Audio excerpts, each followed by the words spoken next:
So hello all, सभी लोगों को मेरी आवाज़ आ रही है? Any problem are you facing? Chat section जरा ऑन करना उसमें। Wait a 1 minute all.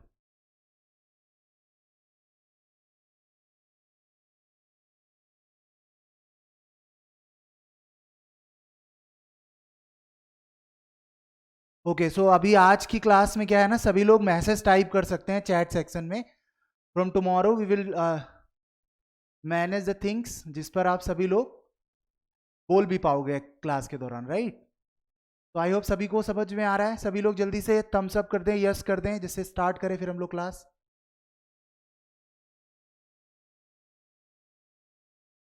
ठीक है,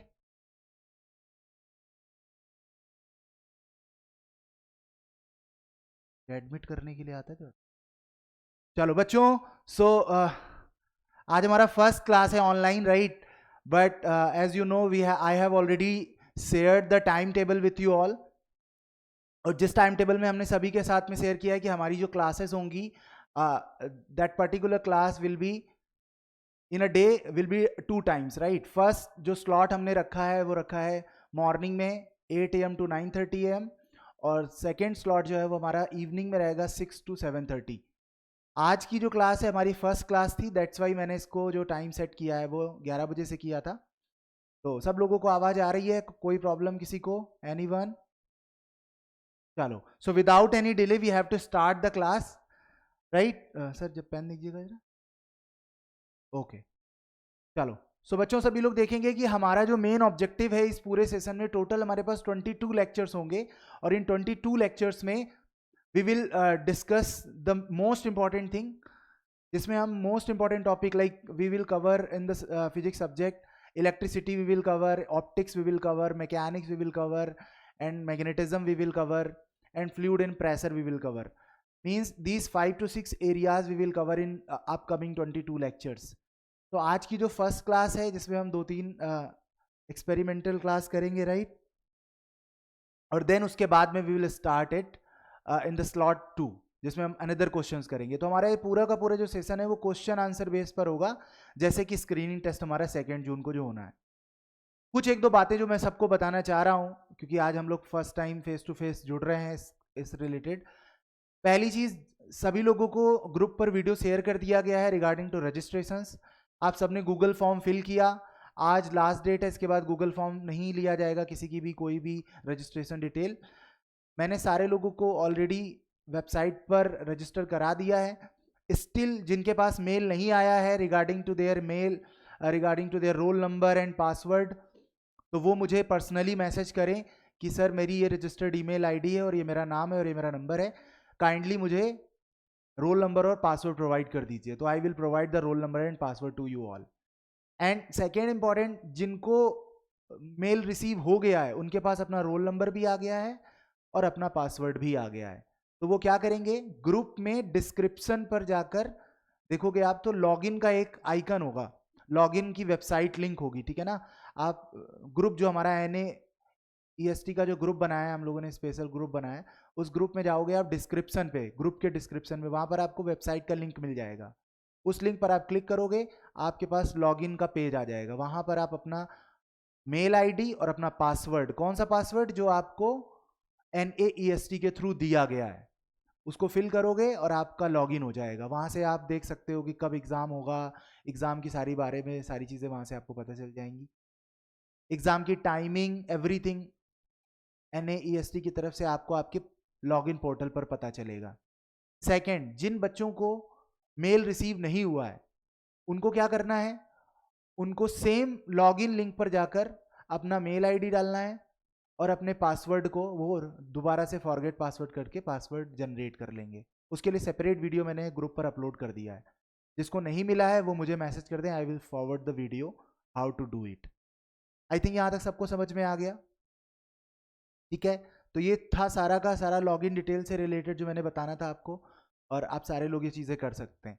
सेकेंड, अब हम अपनी बात करने वाले हैं हमारे जो अपकमिंग 22 लेक्चर्स हैं। इन 22 लेक्चर्स में हम अपने क्वेश्चंस को कैसे करेंगे। हमारा मेन ऑब्जेक्टिव स्क्रीनिंग टेस्ट से रिलेटेड है।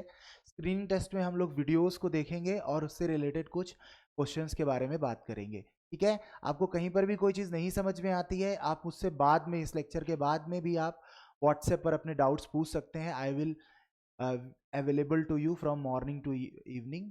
11-12 बजे रात तक भी मैं अवेलेबल रहूँगा. आप अपने डाउट्स ज़्यादा से ज़्यादा पूछें, राइट. ठीक है.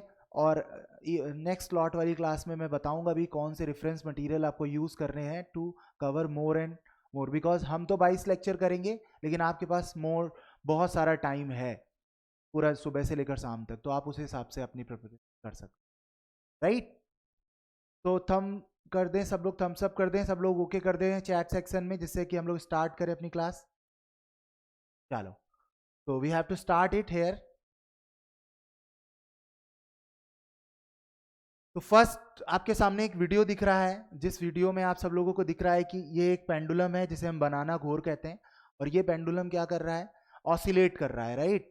हमें इस वीडियो को ऑब्जर्व करना है पूरा स्टार्टिंग से, और इस वीडियो के ऑब्जर्वेशन के दौरान आपसे कुछ क्वेश्चंस पूछे जाएंगे, 2 to 3 क्वेश्चंस. आई होप हमें उन क्वेश्चंस के प्रॉपर आंसर्स देने हैं और प्रॉपर अच्छे से समझते हुए हम आंसर, राइट ऑल.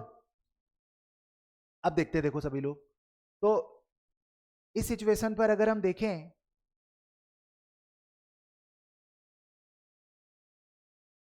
तो we will use the thing here, the first important thing here,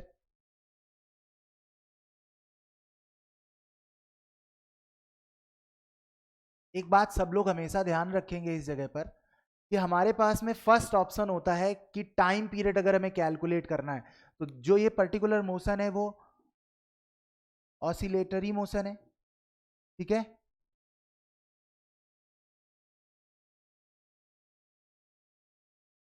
oscillation हो रहा है, और ऑसिलेशन के टाइम पर हमसे 2-3 क्वेश्चन पूछे जाते हैं, जैसे time period, tension in the string में कितना टेंशन होगा. ये 2 क्वेश्चंस बहुत ज्यादा इंपॉर्टेंट होते हैं.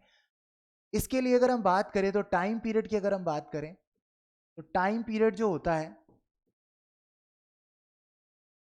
इसका फॉर्मूला सबको पता है, T is equal to 2π√L/G होता है. This is the formula to find out the time period. अब इस फॉर्मूले का यूज हम कैसे कर सकते हैं, जहां पर हमने रस्सी को क्या कर रखा है, हैंग कर रखा है, वहां से लेकर इस बनाना घोर का अपना कहीं ना कहीं सेंटर ऑफ मास होगा कि नहीं होगा. ये है हमारा सेंटर ऑफ ग्रेविटी.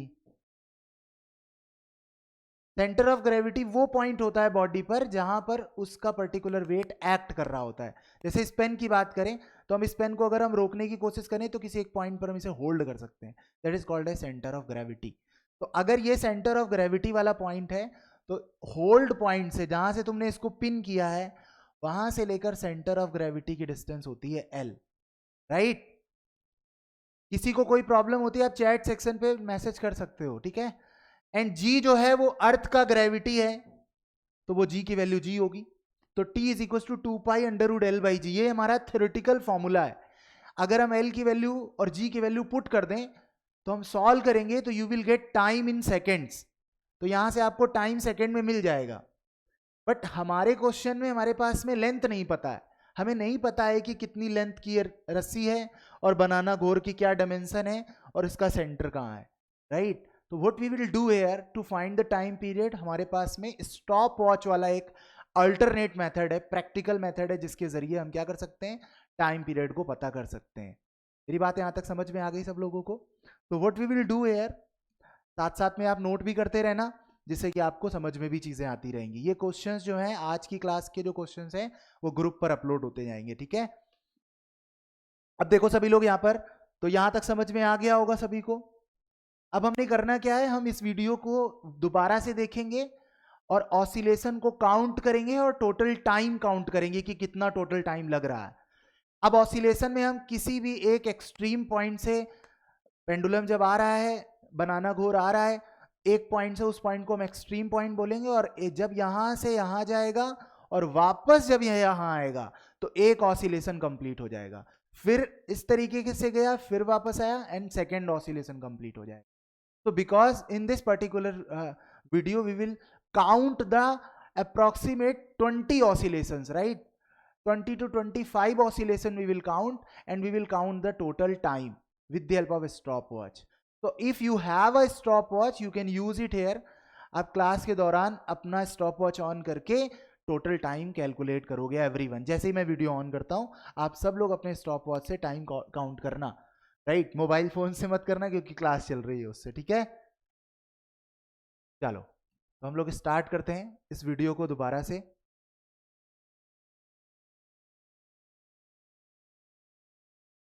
और सभी लोग, मैं भी आपके साथ टाइम को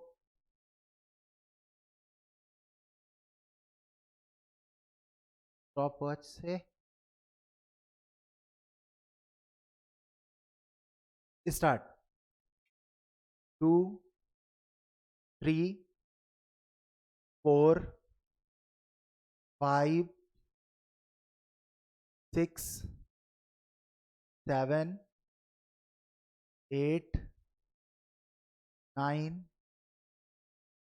10 11 12 13 14 15 16 17 18 19 20 21 22 23 24 25।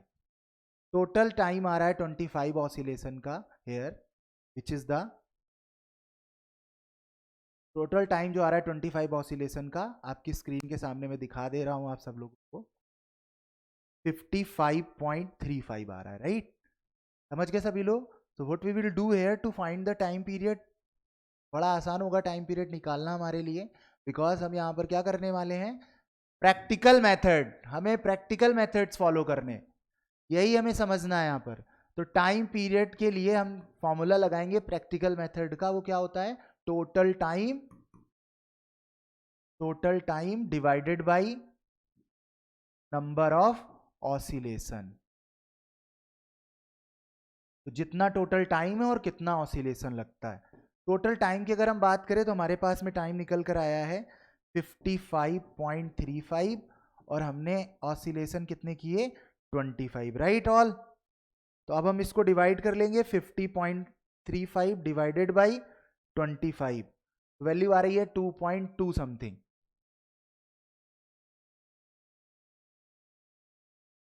सेकेंड आ रहे हैं। अब हो सकता है कि मैंने कोई स्किप कर दिया ऑसिलेशन, आप लोग वीडियो को देखकर दोबारा से इस चीज को कर सकते हैं, राइट? जिससे कि आपको टोटल टाइम पीरियड। आप सबका कितना है कमेंट करके बताओ सभी लोग। सारे लोग बताएं, मुझे स्क्रीन नहीं दिख रहा है कितना कमेंट।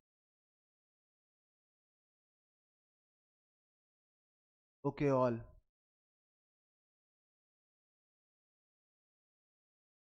ओके सभी म्यूटेड हैं, ऑल आर म्यूटेड हियर।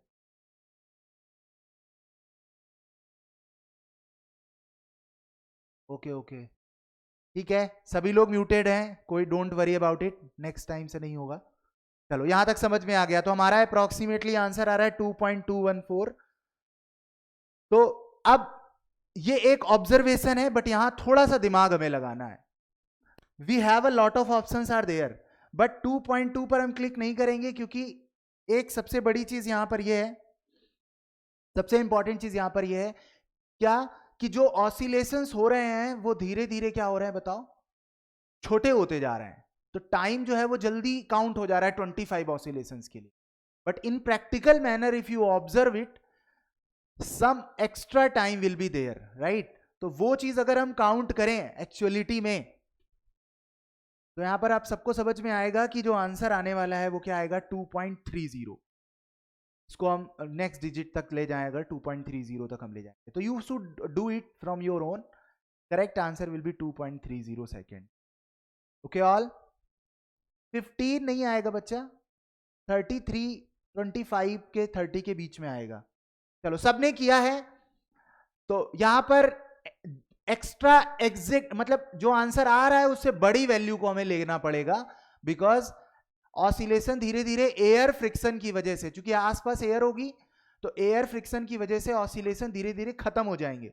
अगर मैं इस पूरे बनाना गोर के एक्सपेरिमेंट को वैक्यूम में परफॉर्म करता, आसपास एयर नहीं होती, तो क्या होता, ये ऑसिलेशंस कभी छोटे होते ही नहीं, ये इतने ही लंबे ऑसिलेशंस होते। It will not be stopped until and unless there is no friction is there। तो अभी रियल लाइफ में तो फ्रिक्शन है, तो वहां पर क्या होगा कि धीरे धीरे ऑसिलेशंस छोटे होंगे, इसकी वजह से हमें टाइम थोड़ा सा एक्स्ट्रा लेना पड़ेगा for taking a vacuum condition, right. तो आई थिंक समझ में आया यहाँ पर सब लोगों को। अब हम लोग चलने वाले हैं अनदर क्वेश्चन की तरफ जो हमसे पूछा जा रहा है यहाँ पर।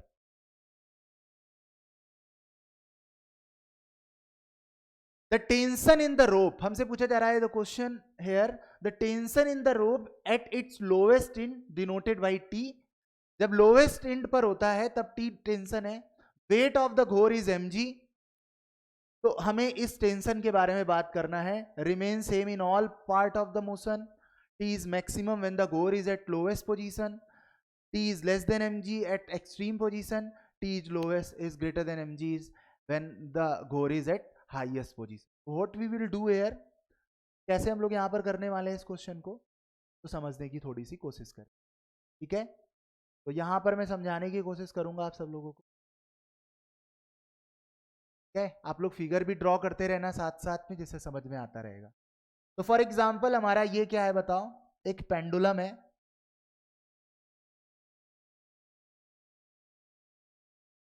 तो आप लोग यहां पर एक बात को गौर से समझना, if this is a pendulum, so this position is called as extreme position and this position is called as extreme position।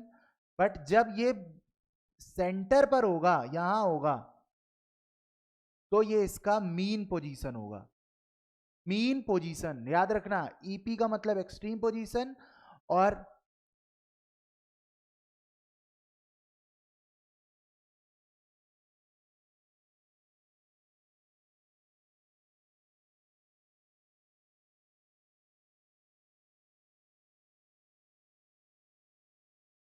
Okay, thank you so much Nikhil. अब सही है सभी लोगों को, आई थिंक अब पूरी स्क्रीन में दिख रहा है, राइट। चलो अब यहां पर समझने की कोशिश करो। तो this is extreme position, this is extreme position, this is the mean position. अब एक्सट्रीम पोजीशन का मतलब क्या होता है, जब हमारा पेंडुलम यहां जाएगा और इस कॉर्नर पे जाते ही उसकी वेलोसिटी जीरो हो जाएगी, फिर वापस से आएगा और इस पॉइंट पर जाएगा, उसकी वेलोसिटी जीरो हो जाएगी। लेकिन जब वो मीन पोजीशन पर आएगा उस समय उसकी वेलोसिटी सबसे ज्यादा होगी। तो हमें यह पता होना चाहिए कि एक्सट्रीम पोजीशन मीन पोजीशन पर हो क्या रहा है। दूसरी इंपॉर्टेंट चीज, एक्सट्रीम पोजीशन पर वेलोसिटी जीरो होती है, इसी वजह से वहां पर फोर्स बैलेंस्ड रहते हैं, राइट। बट मीन पोजीशन पर वेलोसिटी जीरो नहीं होती है, तो you can not make a equilibrium here, you can not make like tension force mg के बराबर, ऐसा नहीं करेंगे हम लोग यहां पर, राइट। तो इस जगह पर एक्सट्रीम पोजीशंस पर कुछ इंपॉर्टेंट बातें। फर्स्ट, पोटेंशियल एनर्जी मैक्सिमम होती है, काइनेटिक एनर्जी जीरो होती है, सिचुएशन बैलेंस्ड है ऑलरेडी। कैसे, अगर यहां पर टेंशन T1 है और इसका वेट जो है वो कहां है बताओ, नीचे की तरफ mg, और ये एंगल अगर थीटा होगा तो ये वाला एंगल भी कितना हो जाएगा, थीटा, क्योंकि दो पैरेलल लाइन है और उसको एक इंक्लाइन लाइन कट कर रही है, तो these angle will be similar angle. और इस mg का कंपोनेंट जब हम करेंगे इस एंगल की तरफ, तो ये आ जाएगा mg cos थीटा, और इधर की तरफ आ जाएगा mg sine of. Is it clear और नॉट। अब यहां पर गौर से समझो, बिकॉज ये रेस्ट पर है, एक्सट्रीम पोजीशन पर बॉब जो होगा वो रेस्ट पर होगा,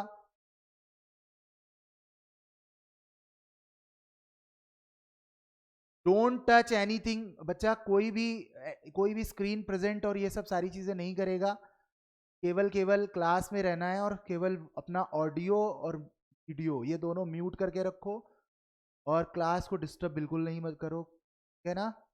समझ गए बच्चों। देखो, everyone you have to take care about it because it's your class. How you can manage it, it's up to you. Okay all, चलो बढ़िया है सभी कुछ। चलो आगे बढ़ते हैं। तो ये एंगल है, थीटा की थीटा वैल्यू होगी, यहां पर एंगल जितना है उतना ही एंगल यहां पर आएगा।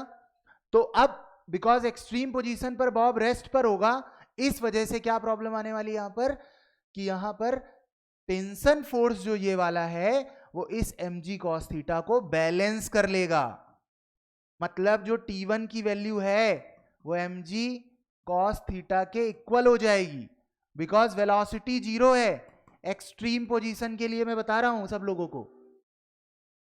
अब ये भी एक्सट्रीम पोजीशन है, ये भी एक्सट्रीम पोजीशन है, दोनों ही सिचुएशन पर mg cos थीटा के इक्वल होगा हमारा रस्सी में जो टेंशन है। But whenever the bob is moving towards mean position, whenever bob is moving away from the mean position, इस पूरे मोशन के दौरान क्या होने वाला है बताओ सभी लोग? पेंडुलम जो है वो ऑसिलेट करता रहेगा। मतलब यहां पर और यहां पर टेंशन T1 रहेगा, बट इसके बीच में टेंशन T1 नहीं होगा, क्योंकि वहां पर पेंडुलम जो है वो रुका हुआ नहीं है, बॉब जो है वो रुका हुआ नहीं है, वो मूव कर रहा है। यहां तक समझ में आ रहा है सभी लोगों को? ठीक है, ये बात ध्यान रखना। अब अगर हम लोग एक्सट्रीम पोजीशन को छोड़ दें, अदर देन एक्सट्रीम पोजीशन की बात करें, अदर देन एक्सट्रीम पोजीशन की अगर हम बात करेंगे, एक्सट्रीम पोजीशन के अलावा हम कहीं पर भी बात करें, जैसे हम मीन पोजीशन पर बात करें, तो मीन पोजीशन पर कुछ ना कुछ वेलोसिटी होगी कि नहीं बनाना घोर के पास।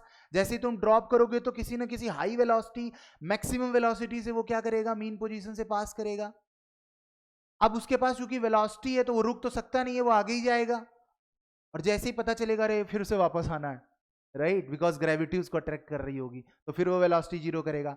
मतलब पहले इसकी वेलोसिटी जीरो थी, रेस्ट पे था, फिर एसिलरेट हुआ ग्रेविटी की वजह से, और एसिलरेट हो गया तो उसकी वेलोसिटी बढ़ती गई बढ़ती गई बढ़ती गई और मीन पोजीशन पर सबसे ज्यादा हो गई।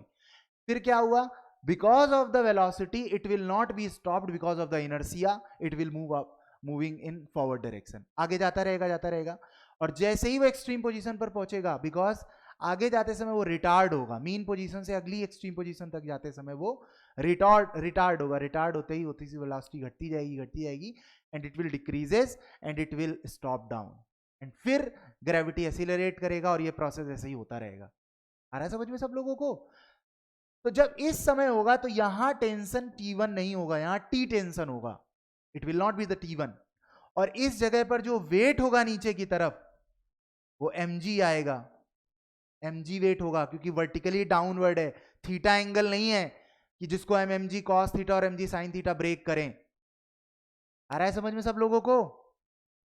इज इट क्लियर और everyone? Is it clear to all? यहां तक समझ में आ रहा है सभी को?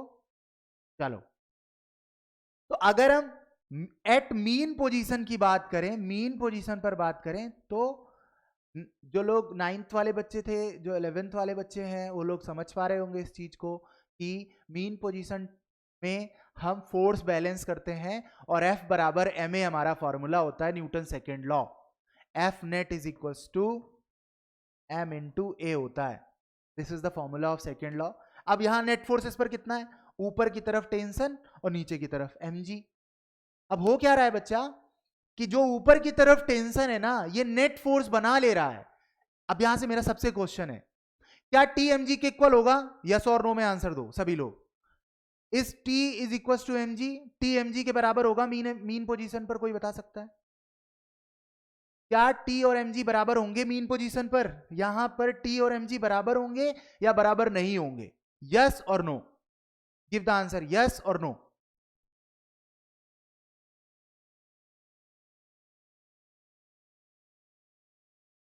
कुछ लोग आंसर कर रहे हैं no no no, yes sir yes sir.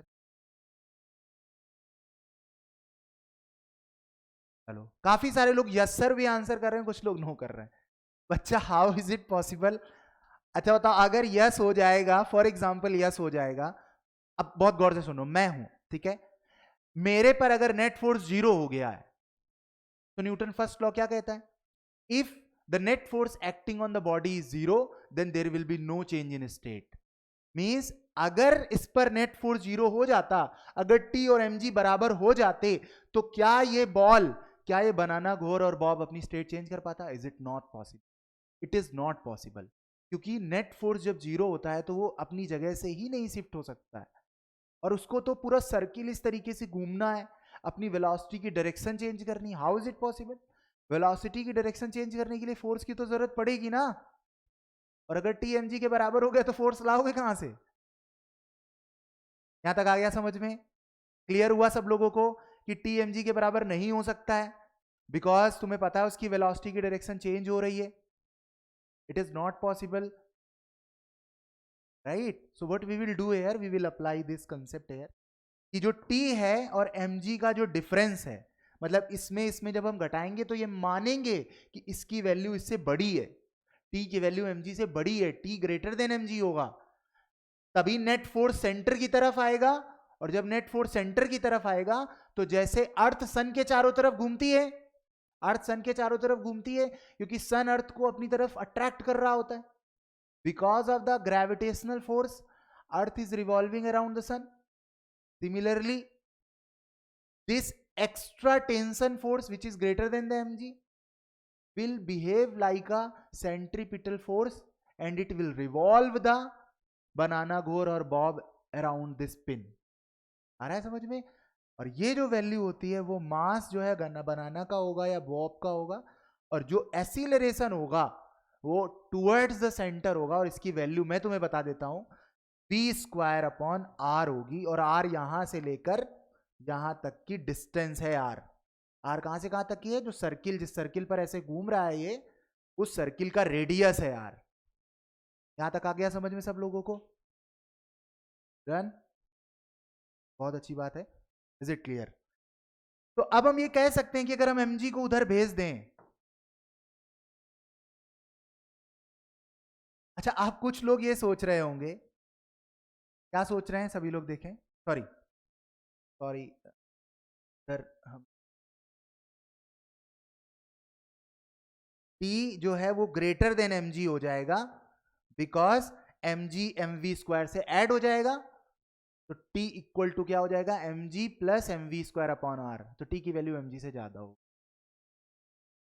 अब कुछ लोग कॉमन सेंस से टिक करेंगे पेपर में, कुछ लोग कॉमन सेंस से टिक करेंगे. कैसे?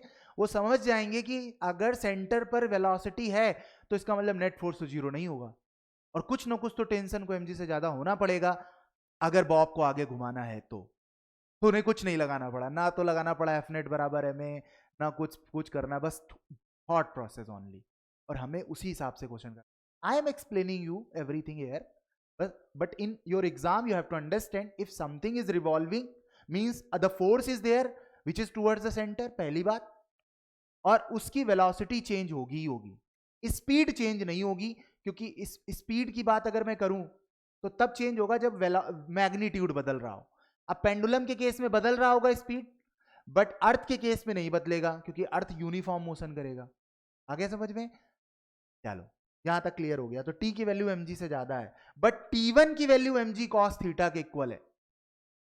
T1 की वैल्यू mg cos थीटा के इक्वल है और T की वैल्यू mg से ज्यादा है ना? इसका मतलब है टेंशन तो थ्रू आउट सेम नहीं है. अरे टेंशन हर जगह सेम. अब mg cos थीटा की वैल्यू हमेशा mg से कम होगी. क्यों? mg cos थीटा की वैल्यू mg से कम क्यों होगी?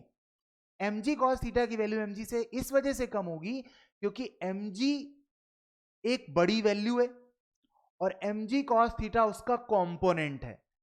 अब cos थीटा के अंदर थीटा की कोई भी वैल्यू तुम पुट करोगे, जो 9th के बच्चे वो नहीं जानते cos थीटा की कितनी वैल्यू होती है, but I am telling to you all उसकी वैल्यू 1 से कभी ज्यादा नहीं हो सकती, 1 से कम ही होगी. थीटा का कोई भी वैल्यू रख लो, यहां थीटा 0 होगा, यहां थीटा कुछ होगा 20 30 40 50 60 70 80, बस. तो 0 से लेकर 80 डिग्री तक कोई भी थीटा का वैल्यू यहां रखोगे, इसका वैल्यू हमेशा 1 से छोटा आएगा. इसकी वजह से mg की वैल्यू T1 की वैल्यू mg से लेस आएगी. मतलब समझ में आया कि टेंशन जो है वो एक्सट्रीम पर mg से कम होगा और मीन पर mg से ज्यादा होगा. यहां तक बात सबको समझ में आ रही? तो थम्स अप करो सभी लोग.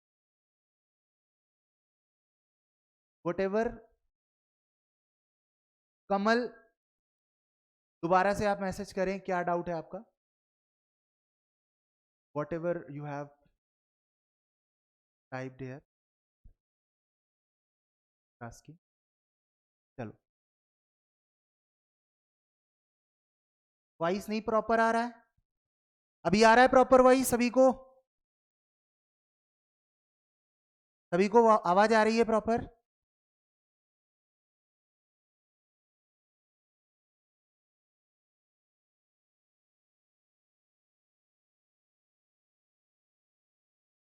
आवाज आ रही सभी को? एक बार यस और थम्स अप करना अगर वॉइस वॉइस आ रहा हो तो। नहीं आ रहा?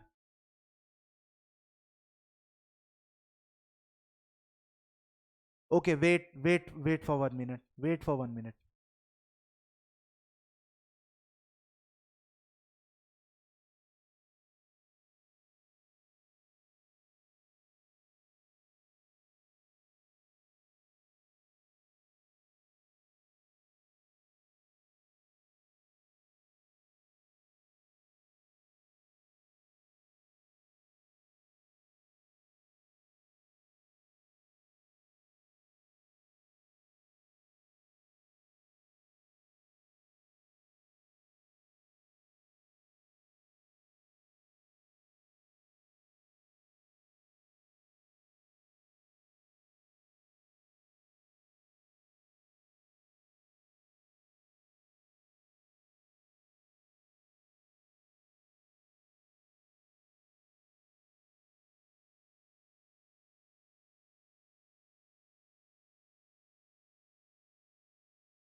M I audible all? अभी आ रही मेरी प्रॉपर आवाज?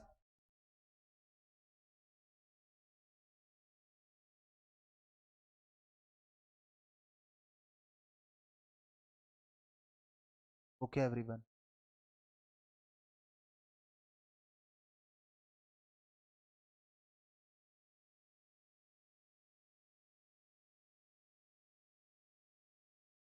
ठीक है बच्चों,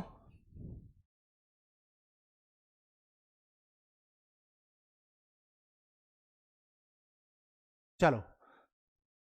So what I was telling to you all, at extreme position the tension will be less than mg, but at mean position tension will be more than mg, and tension will not be same at all positions, because you know very well, because of the motion the tension will not be same, because it will changes, right? So what will be the answer of this question? I think you have write it down in your copy. आपने सबने note कर लिया होगा, नहीं होता है तो आप स्क्रीनशॉट्स लेते जाओ, बाद में आप इसको नोट कर लेना, ठीक है? Take a screenshot of this and you can note down after later of the class. Done? चलो आगे बढ़ते हैं, नेक्स्ट क्वेश्चन की तरफ चलते हैं। चलो इसका आंसर बताओ। T remains the same at all position. सभी लोग आंसर टाइप करें, क्या आंसर होगा इसका? मोर than one answer can be correct, ये बात ध्यान रखना सभी लोग। यहां देखो लिखा क्या है, यहां लिखा हुआ है करेक्ट ऑप्शंस लिखा हुआ है, देखो सभी लोग, करेक्ट ऑप्शंस लिखा है, एस लगा हुआ है, मतलब more than one answer can be correct. तो T remain same in all parts of the motion, it is not possible because tension is changing. T is maximum when the घोर is at lowest position, T की value maximum होगी जब घोर सबसे नीचे होगा, सही बात है, mg से ज्यादा होगा वो तो मैक्सिमम ही होगा। t is less than mg eight extreme position, तो t1 की वैल्यू कितनी थी? mg cos थीटा था कि नहीं था? और mg cos थीटा की वैल्यू mg से कम होगी, सही बात है ये। अगला question, t is greater than mg at lowest position, तो सही बात है, t की value mg plus mv square upon r होगा, जिसकी वजह से ये वैल्यू mg से क्या होगी? ज्यादा होगी। तो यहां तक समझ में आ रहा है सब लोगों को? तो आई थिंक इसके आंसर होंगे B, C and D also. कुछ लोगों ने बी एंड सी दिया है, कुछ लोगों ने सी एंड डी दिया है। चलो B C D 3 options are correct here.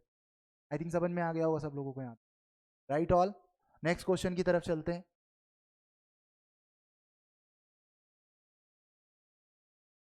अब इस क्वेश्चन में को पढ़ो अच्छे से, क्या बोला जा रहा है? Suppose someone plugs the all yellow bananas and oscillate the घोर, द टाइम पीरियड इंक्रीजेस और डिक्रीजेस। अगर हम क्या करें, कुछ बनाना जो घोर था, बनाने का जो गुच्छा था, उससे अगर हम येलो बनाना, जो पके हुए बनाना है, उसको हम बाहर निकाल लें, तोड़ लें, अगर उससे प्लग आउट कर लें, तो what will happen in the time period? Time period में क्या होगा? तो एक तो तरीका है, हम क्या करें, बनाना को तोड़ें और फिर उसको दोबारा से ऑसिलेट करें, और स्टॉप वॉच ऑन करें and we have to measure the time again, right? तो आई थिंक अभी मुझे इतनी जरूरत नहीं है ये सब करने की, बट हम यहां से जानते हैं कि टी का जो फॉर्मूला होता है वो क्या होता है, बताओ सभी लोग? 2 पाई √L/G। बट अगर बनाना से येलो बनाना हम प्लग आउट कर लेंगे तो होगा क्या? तो जो हमने बनाना लगाया हुआ था, इससे अगर हम बनाना गोर से बनाना हटा लेंगे तो इसका जो सेंटर होगा वो पहले यहां था, it will shift it down, it will shift it down. Why it will shift it down? Because some of the banana will plug out. तो जब कुछ बनाना हटा दिए जाएंगे तो जो बनाना का मास होगा वो सारा का सारा मास कहां की तरफ शिफ्ट हो जाएगा? बॉटम की तरफ शिफ्ट हो जाएगा। अब तुम ये मान सकते हो कि बनाना घोर एक सिलिंड्रिकल चीज है। अब सिलिंड्रिकल चीज का अगर हम कुछ मास क्या कर देते हैं, हटा देते हैं, अगर कुछ बनाना तोड़ लेते हैं, तो फिर क्या होने वाला है? वहां पर सेंटर जो होगा, उस सेंटर ऑफ ग्रेविटी जो होगा, it will shifted down and it will be at that situation, right? तो ये जो सेंटर था वो इनिशियल था, पहले वाला था, और अब ये सेंटर जो है वो फाइनल सेंटर है। इज इट क्लियर और नॉट? अब पहले हम पिवोटेड पॉइंट से कितनी डिस्टेंस लेते थे? यहां तक की डिस्टेंस लेते थे L, टाइम निकालते समय। आ रहा है समझ में? क्या इतना क्लियर है सभी लोगों को?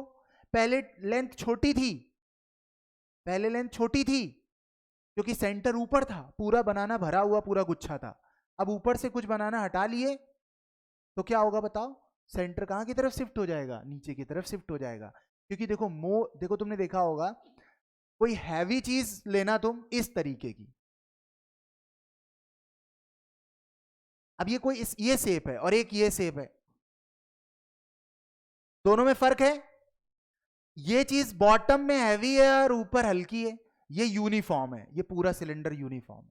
इसका सेंटर मिड पर होगा, मिड में होगा, मिड पे सेंटर होगा, बट इसका सेंटर नीचे होगा, नीचे, यहां नहीं होगा, यहां नहीं होगा, नीचे होगा। क्लियर है? इसकी सेंटर की लोकेशन ऊपर से देखोगे अगर तो ज्यादा होगी, ज्यादा ज्यादा डिस्टेंस पर होगा, बट इसका इसका कम डिस्टेंस पर होगा। आ रहा है समझ में? The centre distance will be lesser in the cylindrical body and जो हमारा वो इस तरीके का जो बॉडी था उस वाले में क्या होगा कि सेंटर डिस्टेंस क्या होगी। आई थिंक सबको समझ में आ रहा है यहाँ तक? अरे मुस्कुराते हुए थोड़ा सा रिप्लाई अप्लाई कर दिया करो यार, इसमें तो कंजूसी मत करो तुम लोग। हाँ, चलो। तो अब हम ये समझ गए कि whenever you will plug out the bananas the length of the centre of gravity will increase. तो length means distance from pivot to center of gravity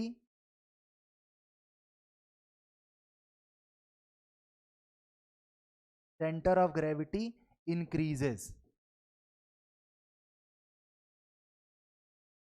तो डिस्टेंस जो है वो इंक्रीज करेगा, और अगर डिस्टेंस इंक्रीज करता है, लेंथ अगर इंक्रीज करता है, तो टाइम भी क्या होगा बताओ सभी लोग? इंक्रीज करेगा, इट विल इंक्रीजेस, राइट? तो answer will be what?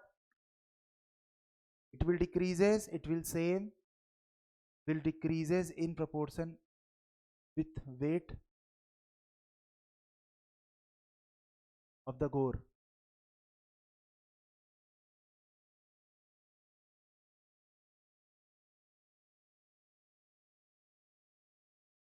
time period will this।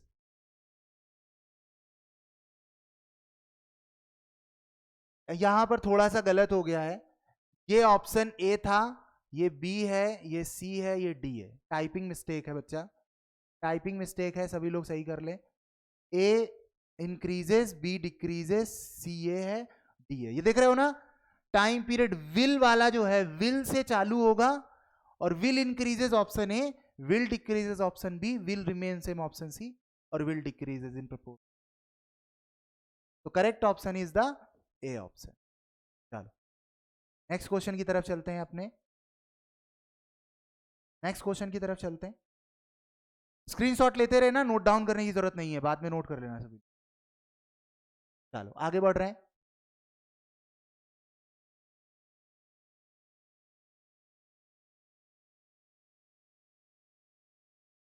अगला वीडियो सभी लोग देखेंगे यहाँ पर और समझने की कोशिश करेंगे. It is related to the fluid pressure.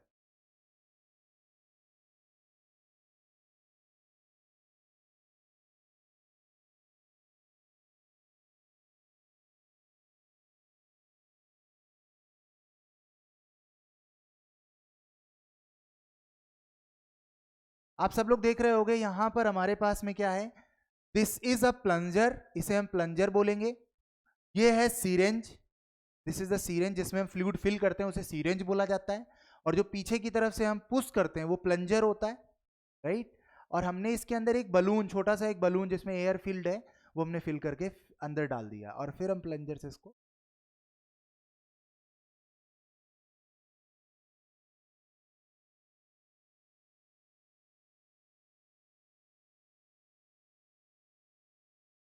आपने पहला केस देखा जब हमने प्लंजर से क्या करा, सीरेंज को दबाया. ये केस से समझ में आ गया. अब हम क्या कर रहे हैं, ऊपर पहले दबा दिया, यहां तक पहुंच गए. अब उसके बाद हमने इसकी टिप पर थंब लगा दिया है और अब हम इसको क्या करेंगे, पुल करेंगे, प्लंजर को पुल करेंगे. ठीक है.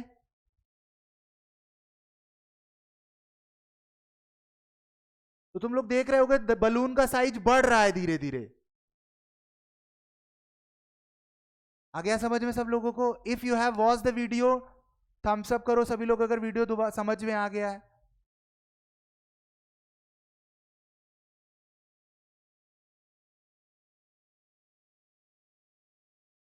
नहीं प्रॉब्लम ऑल. चलो अगला, अब क्वेश्चन इस पर हम पढ़ते हैं. पहला क्वेश्चन आपके सामने. Video shows a balloon kept inside a syringe barrel. When the piston is pulled, in that situation pressure inside the balloon is P1, inside the syringe is P2 and outside the syringe is P3. मतलब question क्या है समझ लो सभी लोग. अगर ये हमारा क्या है बताओ,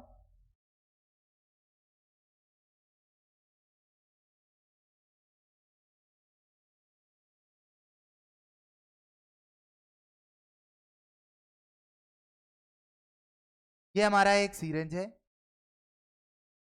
और ये प्लंजर है. It is there, right. तो अब यहां पर हमारे सामने क्या है बताओ, एक बलून है, अंदर बलून है, इसके अंदर प्रेशर P1 है, इसके अंदर प्रेशर P2 और यहां प्रेशर P3. यहां तक समझ में आ गया सब लोगों को? तीन अलग अलग pressure P1 P2 P3. Play again the video. Okay, दोबारा से मैं प्ले कर देता हूं. आप अभी सिचुएशन समझ में आ गई सब लोगों को? बलून के अंदर का प्रेशर P1, बलून के बाहर मतलब सीरेंज के अंदर P2 और सीरेंज के बाहर मतलब जहां हम लोग हैं बाहर इस तरीके वो P3. तीन प्रेशर हो गए. एक बार दोबारा से वीडियो दिखा देते हैं तुम लोगों को जिसे और अच्छे से समझ. ठीक है, ये बलून में एयर ऑलरेडी पहले से ही फिल्ड है. ठीक है ना. What is going on air, मैंने बलून को सीरेंज में डाला, ये प्लंजर लिया, प्लंजर को क्या कर रहे हैं हम लोग, इंसर्ट कर रहे हैं और इसको प्रेस करेंगे. We are doing a stroke. जैसे स्ट्रोक देते गए देखते गए, बलून में कोई इफेक्ट नहीं पड़ रहा है. अब धीरे धीरे आखिरी तक पहुंचा ले गए. अब थंब से क्या करा हमने, टिप को क्लोज कर दिया कस के टाइटली. अब हम पीछे की तरफ जब हम पुल कर रहे हैं तो बलून का साइज बढ़ रहा है, बलून के साइज, राइट. सब लोग इस क्वेश्चन का आंसर बताएं. Which option will B correct, ABCDE, कौन सा ऑप्शन सही होगा? सभी लोग बताएं अपना fast fast answer. Tell me the answer everyone. ACB,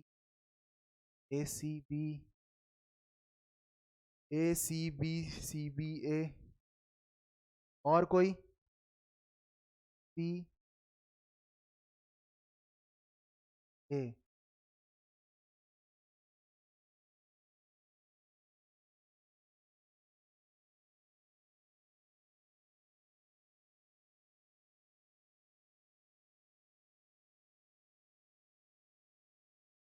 बहुत सारे लोग ए पे कर रहे हैं, इसका मतलब ए को जिताना चाहिए ऐसा लग रहा है. चलो तो समझते हैं. when the position is when the piston is pulled, जब हम पिस्टन को पीछे की तरफ खोल रहे हैं, in that situation the air inside the balloon this, ये सिचुएशन दी गई है। तो जब हम पुल कर रहे हैं, पहले की सिचुएशन पर है, the video shows a balloon. अगला क्वेश्चन इसी पर बेस्ड है कि जब हम थंब को प्रेस कर लेते हैं, piston is not yet pulled, जब तक पिस्टन को पुल नहीं किया गया, तो ये पुल वाली सिचुएशन है। जब इसे हम पुल करेंगे, whenever we will pull the piston you can also take a plunger also, plunger और पिस्टन एक ही बात है, ठीक है। पिस्टन को हम इस पीछे की तरफ अगर पुल करेंगे, उस समय पर सब लोग गौर से समझना है यहाँ पर क्या होने वाला है।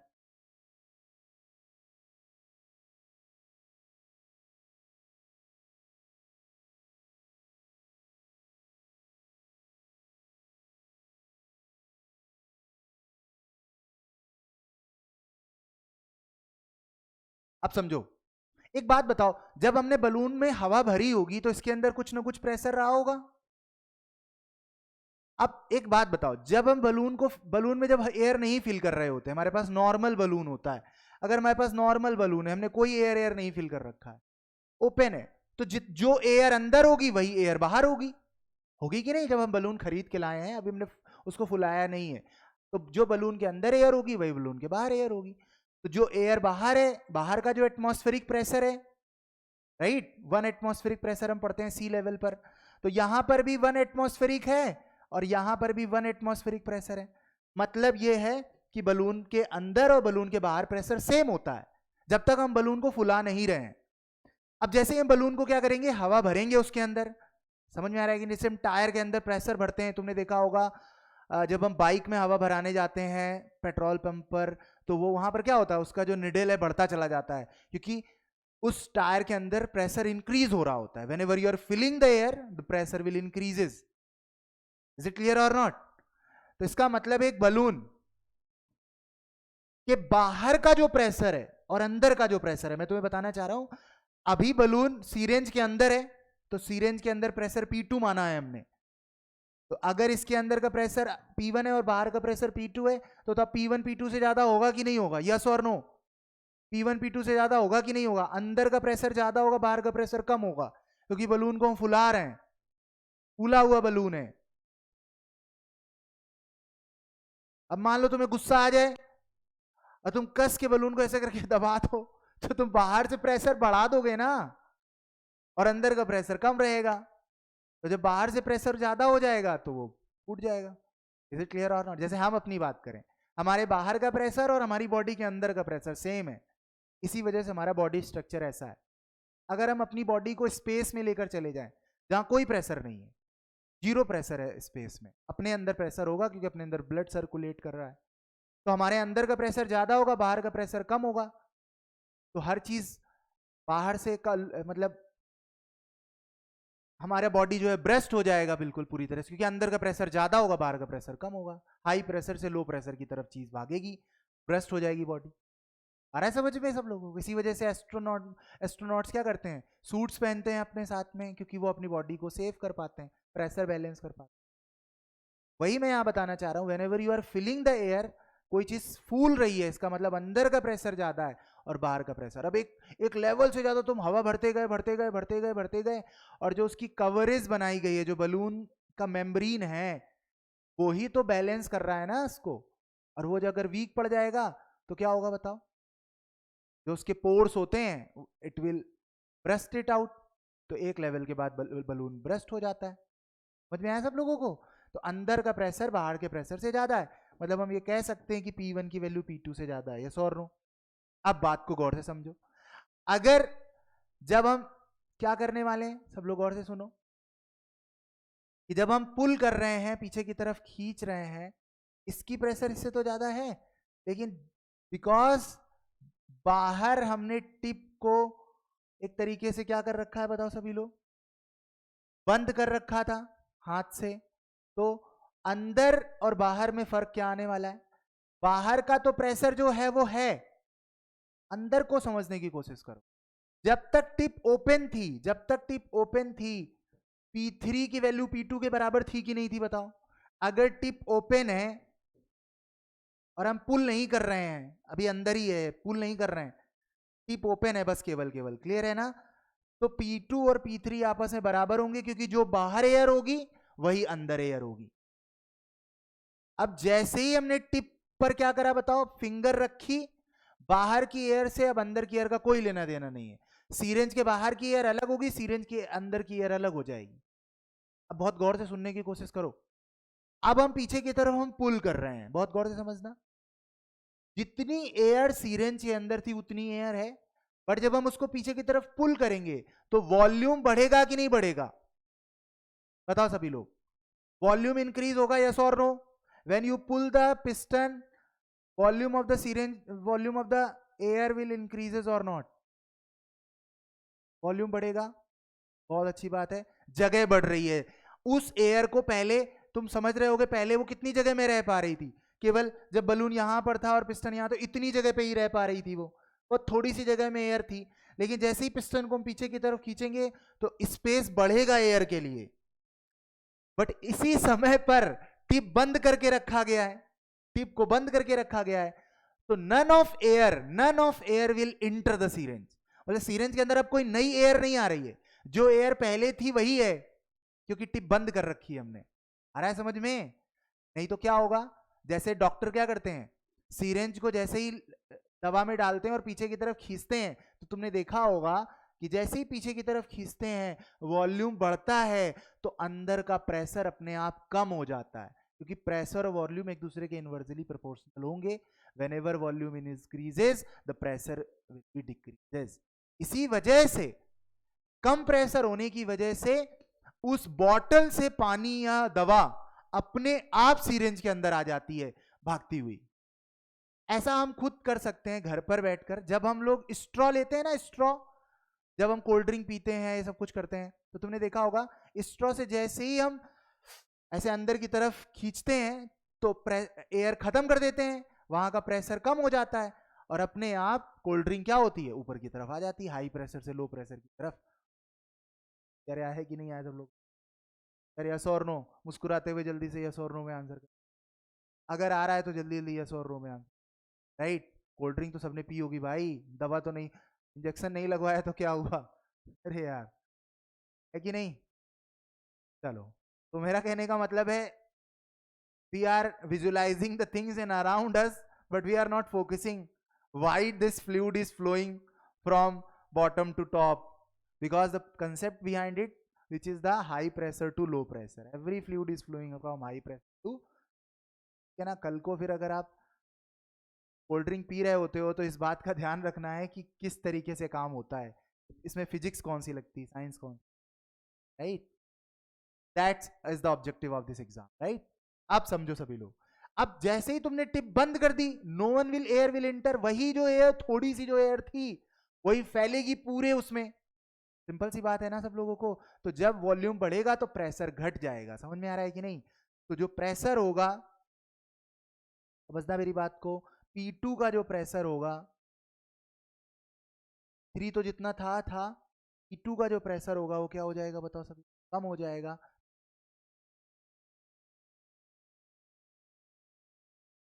Tip is close.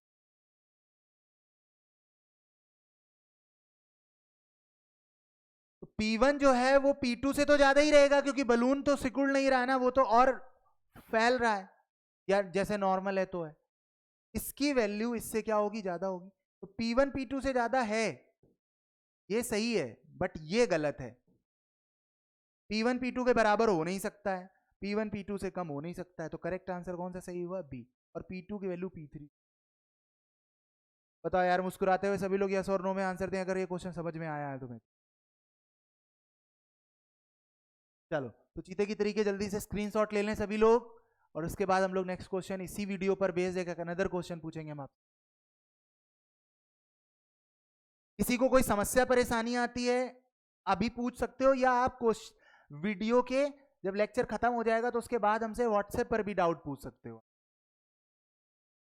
Write down your doubts and you can ask after the, अपनी कॉपी में वो डाउट लिख लेना। समझ में आ रहा है सब लोग? भी चैट में देख नहीं पा, नेक्स्ट क्लास से मैं ऑडियो वाला सिस्टम रखूंगा कि तुम्हारी बात सुन पाऊँ।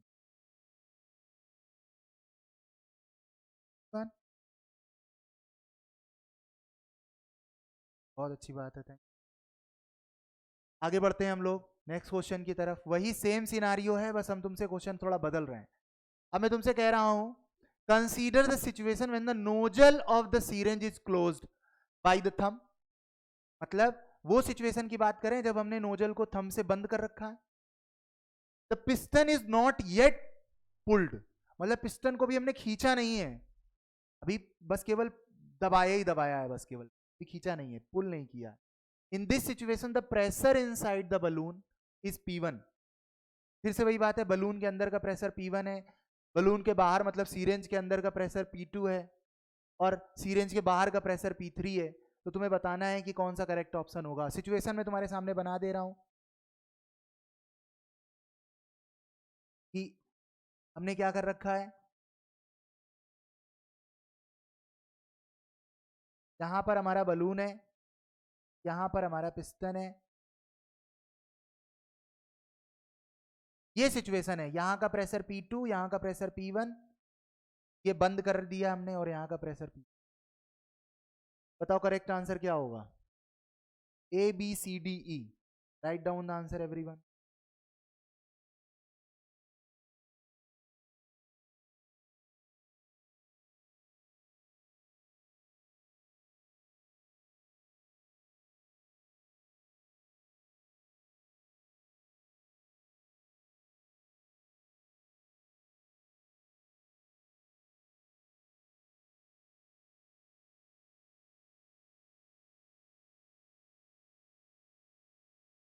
बहुत अच्छे, DE,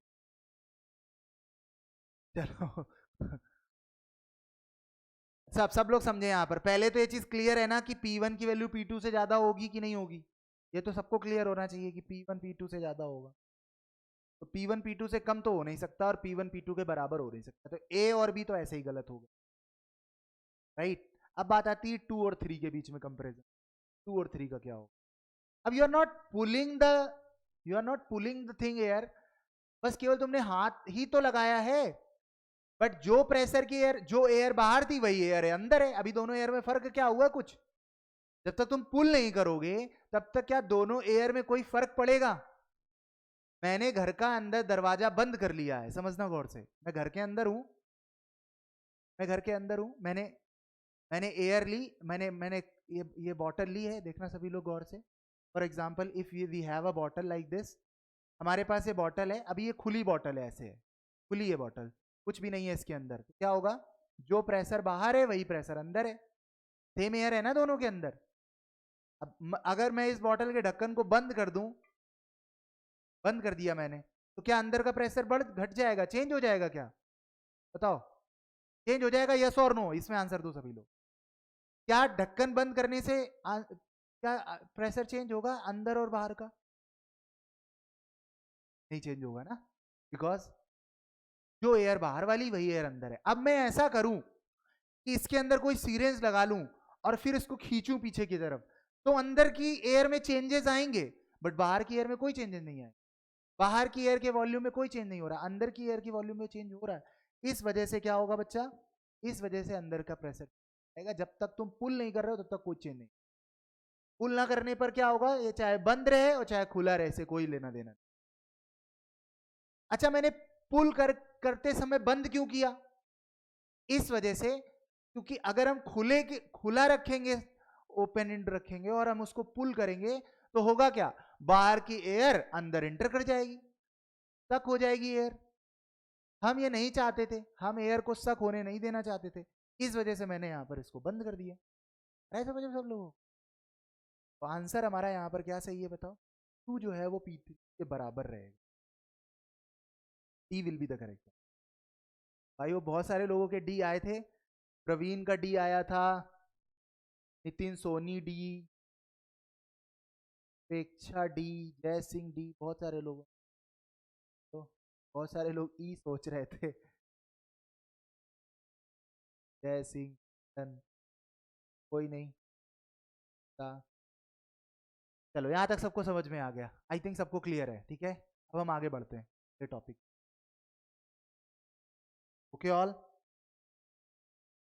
चलो अगला क्वेश्चन देखते हैं। इस वीडियो को सारे लोग अच्छे से देखेंगे और सब लोग आंसर करने की कोशिश। पहले तो यहां तक बताओ, अभी तक हम जो क्लास कर रहे हैं क्या वो अच्छी लग रही है, समझ में आ रही है, हमें आगे 22 लेक्चर्स करने चाहिए नहीं करने चाहिए? यस और नो?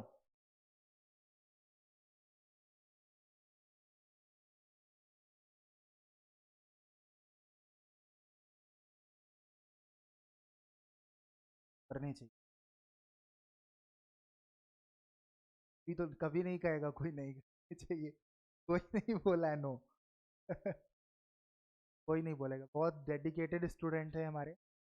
क्यों नो नहीं करना है, क्यों यस करना है, इसके पीछे का कारण है, आईआईटी कानपुर जाना है तो जाना है, चाहे जो हो जाए। आ रहा है कि नहीं?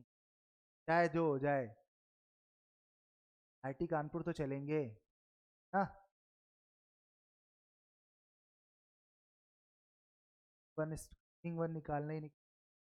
देखो किसी ने नो बोला है और वो है अनीता चा, नो बोला है। क्या चाहती है कि क्लास ना हो? समझ लो बच्चा, तुम सब लोग देख लो, निपट लो इनसे अकेले। ऐसा कुछ भी नहीं है बच्चों। बढ़ते हैं हम लोग अपने क्वेश्चन की तरफ। बहुत हुआ मजाक मस्ती, अब क्वेश्चन करते हैं। देखो इधर सभी लोग, तो यहाँ पर हमारे सामने एक एक बुलेट गन है। अब इसमें वो वाली बुलेट नहीं है जिससे तुम विवेक सर को मार सको, समझ है कि नहीं? वो वाली। देखते हैं किस तरीके से हम लोग इस, अब सब लोग फोकस करेंगे। Don't write anything on the chat section. अब सब लोग इधर देखें वीडियो की तरफ। हम लोग यहाँ पर देखो, वीडियो को ऑन कर रहे हैं। बहुत अच्छे से समझना, I will ask some question.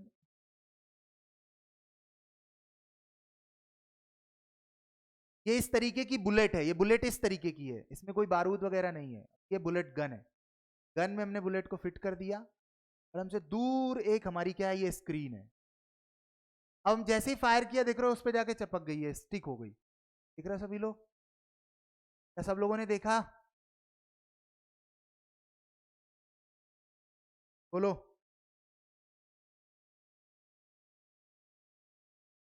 देखा सब लोगों ने इसकी टिप कैसी थी? ये बिल्कुल उसी तरह से है जैसे हम लोग कार में क्या करते हैं, बताओ सभी लोग।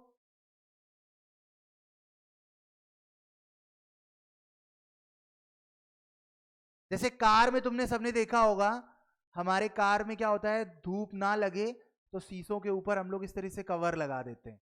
उसके पीछे भी इसी तरीके का सिस्टम होता है। तो ऐसे दबाते हैं, प्रेस करते हैं तो उसके अंदर चिपक जाता है, उस ग्लास में स्टिक हो जाता है, और फिर कोई भी धूप नहीं। कितने लोगों ने ये चीज देखी है? कितने लोगों ने इसे ऑब्जर्व किया है या रियल लाइफ में देखा है? इसे देखा है वो थम्स अप करे।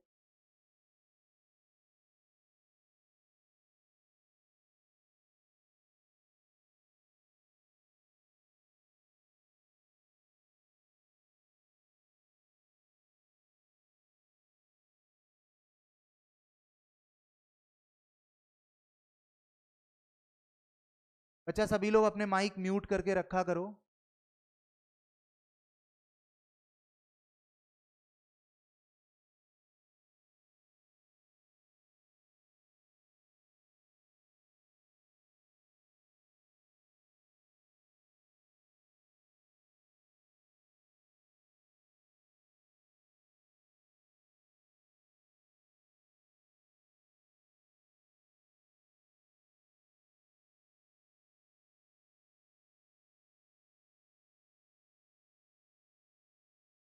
अभी सही है?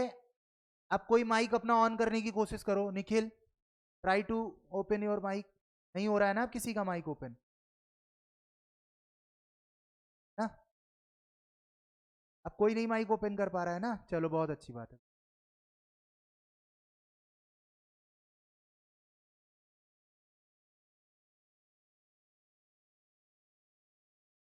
आवाज सुनाई दे रही सबको? अब कोई दिक्कत तो नहीं है? Everything is fine? ठीक है, डन। अब मैंने कर दिया, अब कोई नहीं माइक ऑन कर। चलो बच्चा, तो आई थिंक सबने अपने आसपास आस पड़ोस में देखा है सारी चीजें, और बढ़िया से सभी लोगों ने ये चीजें समझी होंगी। अब हम यहाँ दिमाग लगाएंगे। पहला क्वेश्चन आपके सामने है, focus on the answers. Question, the suction bullet, ऐसी बुलेट को बोलते हैं सक्शन बुलेट। सक्शन का मतलब क्या होता है? खींचना अपनी तरफ। तो उस चीज के बारे में बात होता क्या है, ये जो मेम्ब्रेन होती है ऐसे करके, देखना सभी लोग, तो अगर ये कोई मेम्ब्रेन है, अगर मैं इस बोर्ड पर क्या करने वाला हूं, अगर मैं अपने हाथ को इस तरीके से रखूं, अब तुम साइड से नहीं देख पाओगे, ऐसे देखो, इधर से इस व्यू को देखो, इस व्यू है ना, आई थिंक समझ में आ रहा है, इन पर दिख रहा है ये व्यू।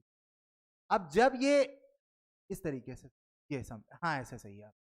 अब क्या हो रहा है, जब ये इस तरीके से मुड़ा हुआ है, तो जब ये दबेगा इस तरीके से, यहां वॉल है, यहां वॉल है और ये बुलेट है, अब जब ये इस तरीके से जाएगी और इधर से जब पोर्शन प्रेशर लगेगा तो ये इस तरीके से सीधी हो जाएगी, तो होगा क्या, इसके अंदर जो एयर भरी हुई थी वो एयर बाहर निकल जाएगी, जब एयर बाहर निकलेगी तो अंदर वैक्यूम क्रिएट हो जाएगा, तो ये दोनों चीजें चिपक जाएंगी। You can try it. अगर हम इस तरीके से अपना हाथ रखते हैं और इसे दबाते हैं और फिर देखना, थोड़ी देर के लिए ऐसा महसूस होता है जैसे इसके साथ चिपक गया, right, you can try it. और ये देखा भी हम लोगों ने, तो जब एयर गायब हो जाती है तो वहां जब एयर नहीं होगी तो कोई प्रेशर नहीं होगा, तो वहां वैक्यूम हो जाता है, इसकी वजह से वो वहां पर इस तरीके से स्टिक।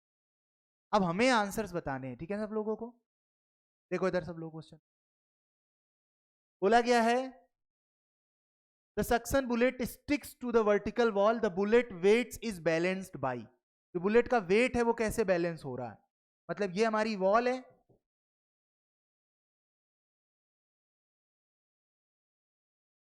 और ये हमारी बुलेट है,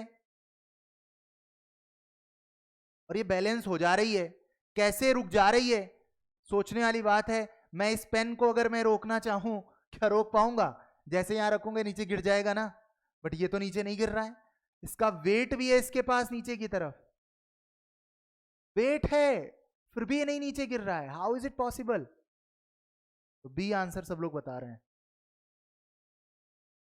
net pressure force due to partial vacuum in the suction area. और सभी के बी आंसर आ रहे हैं कि कुछ और भी आ रहा है,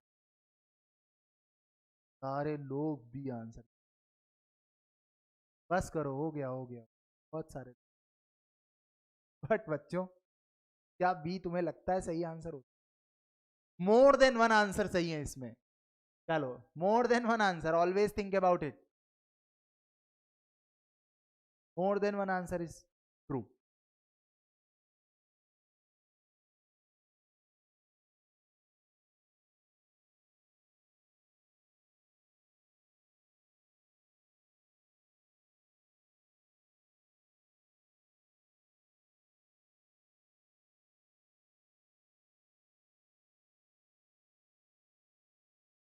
मोर देन वन ऑप्शन हो सकते हैं, ये तुम्हें चेकआउट करना है। वैसे सही आंसर इसका क्या है, देखो सभी लोग, if we are talking about the question air, the correct answer is A not the B. सब लोग बी आंसर बता रहे हैं बट बी सही नहीं। अब सब लोग अपने आंसर बंद कर ले, सबका आंसर जो बी बता रहे हैं सोच के से बिल्कुल अलग हो गया है, तो तुम्हारे कुछ डिफरेंट हो गया, देखो कैसे। अब लोग बहुत गौर से समझे, हमें वेट को बैलेंस करना है, ये एडमिट करने को कहते,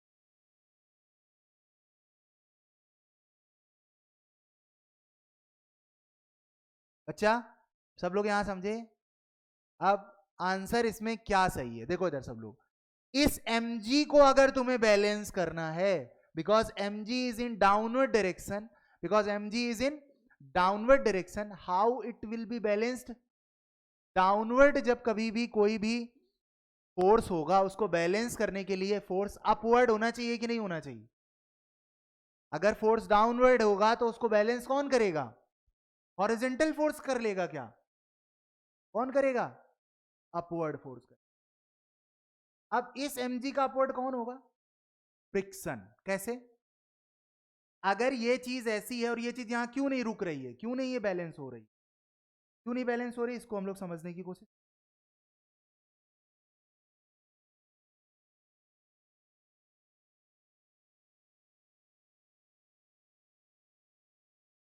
देखो इधर सब लोग, for example this is a mobile is there, अगर मैं इसको ऐसे छोड़ूंगा तो गिर जाएगा ना नीचे की तरफ, क्यों गिर जाएगा, क्योंकि mg नीचे लग रहा है और फ्रिक्शन इस पे है ही नहीं, कोई फ्रिक्शन बन ही नहीं पा रहा है, तो मैं क्या करूंगा, अपनी फिंगर से एक फोर्स लगाऊंगा इस तरीके, अब देखो ये रुक गया, it is not falling down, it is not falling down. जैसे ही हम हाथ हटा लेंगे तो ये नीचे गिरने लगेगा। क्यों? क्योंकि वेट को बैलेंस करने के लिए कोई ना कोई होना चाहिए, वेट को बैलेंस करने के लिए कोई ना कोई ऊपर की तरफ होना चाहिए। तो ये तो चीज क्लियर हो गई। ऊपर की तरफ क्या आने वाला है बताओ सभी लोग? ऊपर की तरफ आने वाला है फ्रिक्शन का फोर्स आने वाला है। ऊपर की तरफ क्या आने वाला है? फ्रिक्शन फोर्स आने वाला है।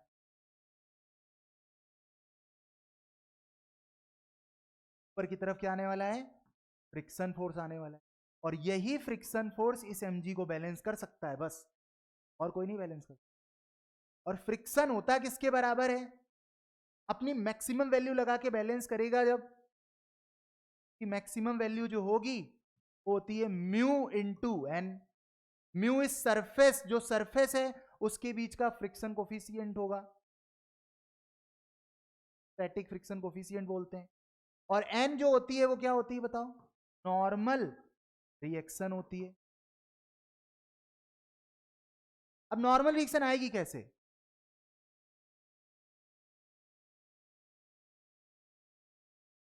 चलो बच्चा अभी चैट टाइप करना बंद करो, you have to think about it here. अभी आप सब लोग आंसर्स ना टाइप करके, कोई चैट ना करके, अभी बोर्ड की तरफ देखो, समझो।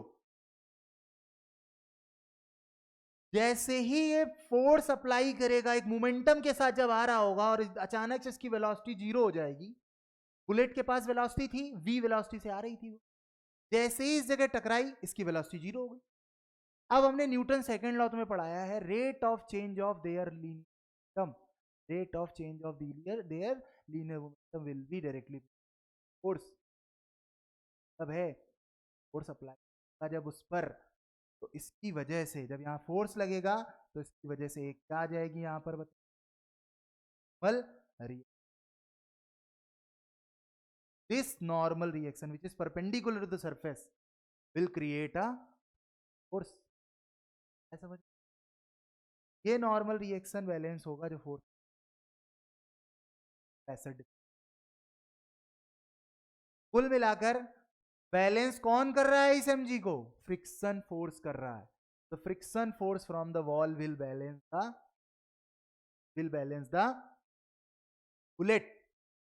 Adhesive force from the wall हो सकता है, एडहेसिव चीजें होती हैं, बट ये कब काम आती हैं एडहेसिव वगैरह? एडहेसिव फोर्स क्या होते हैं? सिमिलर मॉलिक्यूल्स के, अपोजिट मॉलिक्यूल्स के बीच में जो फोर्सेस लगते हैं उन्हें हम एडहेसिव फोर्स बोलते हैं, और सिमिलर मॉलिक्यूल्स के बीच में जो फोर्स लगते हैं उन्हें हम कोहेसिव फोर्स। जैसे कि पानी और ग्लास, ग्लास के मॉलिक्यूल, पानी के मॉलिक्यूल, जो ग्लास के मॉलिक्यूल और वाटर के मॉलिक्यूल्स एक दूसरे के बीच में कोहेसिव एडहेसिव फोर्स लगाते हैं, जिसकी वजह से वाटर ग्लास में स्टिक हो जाता है, अपने आप चिपका रहता है, वो एडहेसिव फोर्स। कोहेसिव फोर्स कहाँ होते हैं? जब सेम मॉलिक्यूल्स के बीच में जो फोर्स, जैसे वाटर मॉलिक्यूल के बीच में जो फोर्स लगाता है उसे हम कोहेसिव। जब वाटर मॉलिक्यूल ग्लास मॉलिक्यूल के साथ फोर्स लगाता है तो एडहेसिव। यहाँ एडहेसिव फोर्स का कोई लॉजिक नहीं है, बिकॉज ऐसा नहीं है कि जो बुलेट है वो वॉल के साथ में स्टिक हो जा रही तो कोई एडहेसन है उनके बीच। There is only pressure situation is there, pressure create है और उसकी वजह से नॉर्मली। है समझ में? अब बहुत गौर से सुनो बच्चा, गौर से देखना। मोबाइल फोन को समझो सभी लोग।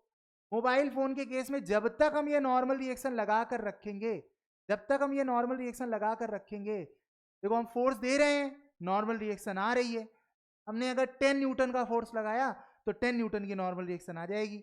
और इसी की वजह, अच्छा तो हम ये, अगर हम थोड़ा फोर्स लगाएं, हल्का फोर्स लगाएं तो क्या होगा? गिर जाएगा नीचे। क्यों गिर जाएगा? क्योंकि उतना फ्रिक्शन नहीं बन पा रहा है जितना वेट है। अगर वेट की वैल्यू 100 है, कितनी है? वेट की वैल्यू 100 है, तो फ्रिक्शन को भी 100 बनना पड़ेगा, फ्रिक्शन को भी 100 बनना पड़ेगा। और how we can increase the friction? Because with the help of normal reaction, क्योंकि सरफेस हम चेंज कर नहीं सकते हैं, म्यूएस उतना ही है। अब नॉर्मल रिएक्शन कैसे बढ़ा सकते हैं हम लोग? नॉर्मल रिएक्शन बढ़ाने का तरीका हमारे पास है फोर्स। हम ज्यादा फोर्स लगाएं, पूरा पूरा हाथ लगा दें, दम लगा दें बिल्कुल ऐसे कर, फिर नीचे कभी नहीं आ पाएगा। थोड़ा लगाओगे तो गिर जाएगा तुरंत, क्योंकि फ्रिक्शन उतना नहीं बन रहा है। बुलेट के केस में क्या हुआ? बुलेट के केस में कौन फोर्स क्रिएट कर रहा है? बुलेट के केस में कौन फोर्स लगा रहा है? वो है प्रेशर डिफरेंस। जब ये पोर्शन इसके साथ जैसे ही टकराता है तो एयर कहां की तरफ चली जाती है, बाहर की तरफ।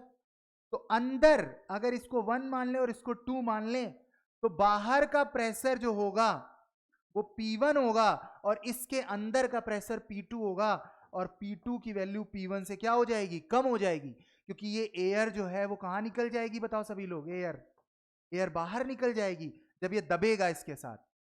जब ये ऐसे करके दबेगा इसमें तो ये दब ऐसे होकर ऐसा हो जाएगा, जब ऐसे हो जाएगा ये तरीके से जब हो जाएगा तो अंदर की सारी एयर बाहर निकल जाएगी, अंदर प्रेशर खत्म हो जाएगा, बिल्कुल तो हो जाएगा एकदम। तो नेट प्रेशर ज्यादा किधर है, सभी लोग बताएं, नेट प्रेशर ज्यादा किधर है, टुवर्ड्स द वॉल और away from the wall. Net pressure किधर ज्यादा है बताओ सभी लोग, वॉल की तरफ या वॉल से दूर, टुवर्ड्स द वॉल और away from the wall. Towards के लिए टी और अवे फ्रॉम के लिए ए। टाइप करो सभी लोग जल्दी से, नेट प्रेशर की डायरेक्शन बताओ किधर होगी, टी और ए, टी और ए, टी और ए। नेट प्रेशर की डायरेक्शन, नेट प्रेशर फोर्स किधर लग रहा है, नेट प्रेशर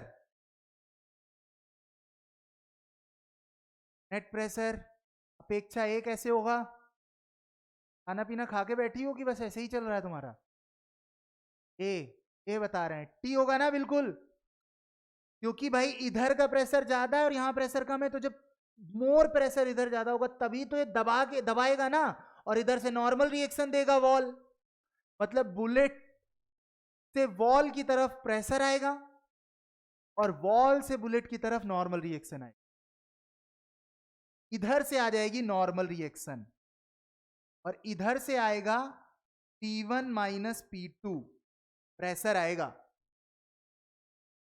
और एरिया का मल्टीप्लाई कर देना, इट विल कन्वर्टेड इनटू, तभी हम बस, चलो डन डन, बस अब बस हो गया, अब मत टाइप करो, हो गया टाइप। तो नेट फोर्स और ये अब ये प्रेशर डिफरेंस इस नॉर्मल रिएक्शन को क्रिएट करता है, और ये नॉर्मल रिएक्शन क्या करती है, यहां मल्टीप्लाई हो जाती है और क्या बना देती है बताओ, फ्रिक्शन बना देती है, और जब फ्रिक्शन बन जाता है तो mg को बैलेंस कर लिया जाता है। तो कहानी समझ में आई कि नहीं आई, मुस्कुराते हुए सभी लोग यस और नो, अगर कहानी समझ में आ गई है तो।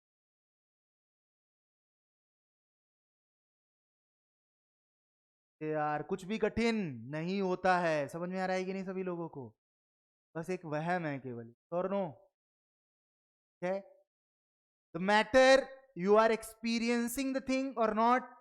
If you are not experiencing the thing, physics will be very tough subject, physics बहुत टफ होने वाला है अगर आप एक्सपीरियंस नहीं कर रहे हैं। अगर आप एक्सपीरियंस कर रहे हैं तो फिजिक्स फिर बहुत, यहां तक बच्चों समझ आ गया है, बहुत अच्छी बात है। तो हमारा करेक्ट आंसर यहां पर ए होगा। हमें वेट को कौन बैलेंस कर रहा है, केवल ये बात पूछ रहा है हमसे, balanced by, the question is not asking the reasons, the question is asking which is the force, which is the thing which is balanced the mg, mg को बैलेंस केवल फ्रिक्शन कर रहा है और कोई नहीं। फ्रिक्शन के अंदर कौन रोल प्ले कर रहा है वो बात की बात है, कि फ्रिक्शन के अंदर फ्रिक्शन कोफिशिएंट आया, फ्रिक्शन कोफिशिएंट के साथ normal reaction I, normal reaction के लिए प्रेशर आया, ये सब बात की कहानी। बट अभी के लिए जरूरी है कि वेट को बैलेंस कौन कर रहा है, वेट को बैलेंस केवल फ्रिक्शन है। Think it is done. तो यहां तक स्क्रीनशॉट ले लें जल्दी से, आगे बढ़ते हैं फिर हम लोग, ठीक है, screenshot, we will move forward.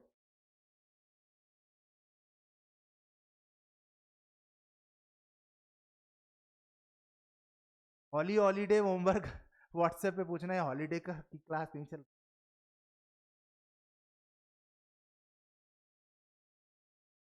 सब व्हाट्सएप पर डन, स्क्रीनशॉट हो गया है। हम अगला क्वेश्चन इसी का पढ़ते हैं आगे।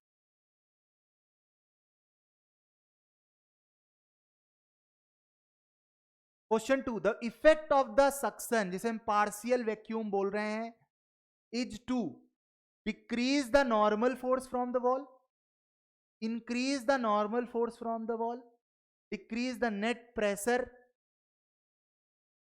force on the bullet, increase the frictional force on the bullet। बताओ सभी लोग क्या आंसर होगा, which option will be correct, tell me everyone। जो सक्शन का इफेक्ट है, सक्शन हुआ ना वहां पर, सक्शन हुआ का मतलब एयर बाहर निकल गई, सक्शन हो गया अंदर, सक कर लिया गया। जब एयर, जो सक्शन का इफेक्ट आएगा, पार्शियल वैक्यूम जो क्रिएट हो रहा है, उसकी वजह से क्या होगा, is to decrease the normal force, increase the normal force, decrease the net pressure force on the bullet, or increase the friction. More than one answer can be correct.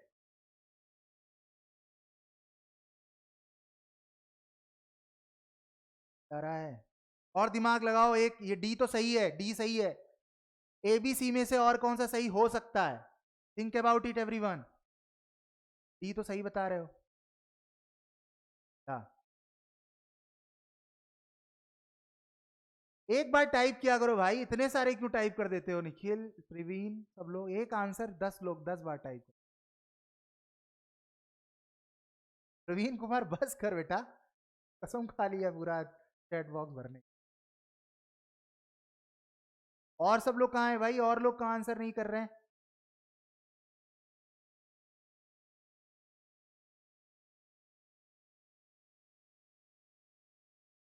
सभी लोग आंसर करें, एवरीवन। टोटल 41 लोग हैं, सब लोग answer करो। चलो, सब लोगों ने आंसर किया है यहाँ पर, तो आई थिंक सबको समझ में आ रहा है कि the correct answer is D. D सही है, डी सही है। Increase the friction force, why it will increases the friction force? Because of the normal reaction.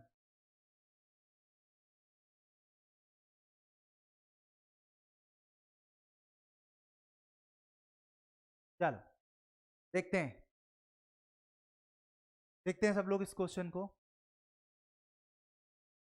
सबसे पहला काम, आप सबको पता था कि जब ये सिचुएशन ऐसे जो थी, यहां pressure P1 minus difference net, और इधर से नॉर्मल रिएक्शन, फ्रिक्शन जो चाहिए हमको, जो मैक्सिमम वैल्यू है वो म्यू एस इंटू एन के बराबर है। इधर की तरफ जो बुलेट का जो वेग, तो एक बात बताओ सभी लोग, जो प्रेशर डिफरेंस होगा, अगर हम इस पार्शियल वैक्यूम की बात करें, तो ये प्रेशर डिफरेंस जितना ज्यादा होगा, नॉर्मल रिएक्शन वो इंक्रीज करेगा कि नहीं करेगा? It will increases the normal reaction. और अगर नॉर्मल रिएक्शन बढ़ेगी, तो फिर फ्रिक्शन भी क्या होगा? बढ़ेगा। इसका मतलब क्या हुआ? बी सही था, increase the normal force from the wall.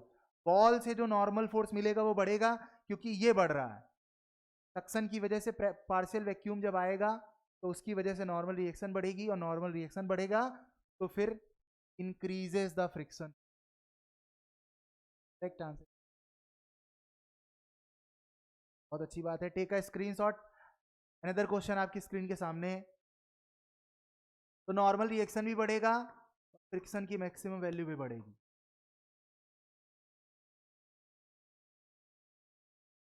चलो, यहां तक सबको समझ में आ गया है? Think is it clear to all? Okay, अगला क्वेश्चन देखते हैं, मतलब इसी में ही आगे बढ़ते हैं। थर्ड क्वेश्चन का आंसर सारे लोग दो। Is are correct? एक से ज्यादा आंसर सही हो सकते हैं, फिर से मैं बता दे रहा हूं। The direction of the net pressure force on the bullet is coming out of the ball. Ball से क्या हो रही है? जो नेट प्रेशर फोर्स की जो डायरेक्शन है, जो बुलेट पर है, बुलेट पर जो प्रेशर है, नेट प्रेशर, उसकी डायरेक्शन जो है वो coming out of the ball, ball से बाहर आ रही है, ऐसा ये कहना चाह रहे हैं। मतलब प्रेशर की डायरेक्शन वॉल से बाहर है, मतलब away from the wall. Coming out of the wall का मतलब हो गया अवे फ्रॉम वॉल, ऐसा ही कहना चाह रहे हैं। दूसरा क्वेश्चन है, दूसरा ऑप्शन है, net pressure force on the bullet is along the axis of symmetry of the ball. मतलब जो बुलेट है उसकी axis of symmetry, if for example this is the bullet, तो इसके सेंटर से जो लाइन जाएगी उसे हम एक्सेस ऑफ सिमिट्री बोलते हैं। The net pressure force on the bullet is just below the axis of symmetry of the bullet. Resultant normal force on the bullet is below the axis of symmetry of the, सब लोग correct answer क्या?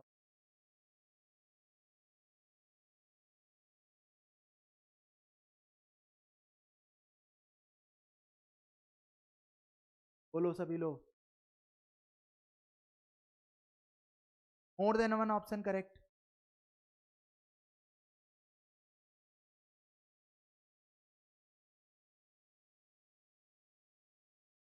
Trap में फंस जाते हो तुम लोग। Sir time हो गया। टाइम बच्चा 12:30 है। कोई लोग टाइम पहले से जो हो गया है बड़े आसानी से आप जा सकते हैं क्लास से, क्योंकि ये फ्री क्लास है, समझ रहे हो? इसके लिए कोई पैसे नहीं लग रहे हैं तुम्हारे, और टेस्ट भी फ्री है, सब फ्री है, समझ रहे हो? तो फ्री वैसे भी आईएएस नहीं होती है ना। आई थिंक ये सोचने की बजाय कि टाइम हो गया है, क्वेश्चन करने पे ध्यान। चलो, बी आंसर बहुत सारे लोग सही बता रहे हैं, बट ए गलत है, ए गलत है, ए गलत है, बी सही है, ए गलत है। लेकिन सी और डी में से एक आंसर सही होगा। तुम बताओ, सी और डी, सी और डी में से एक आंसर और सही है।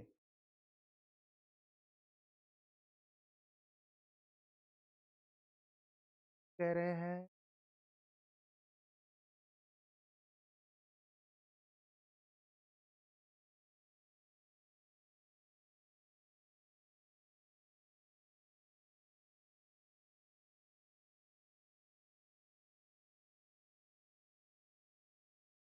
तो आई थिंक सब लोग यहां समझ पा रहे हैं कि बी और डी दोनों ही ऑप्शंस जो है अपने हिसाब से सही है।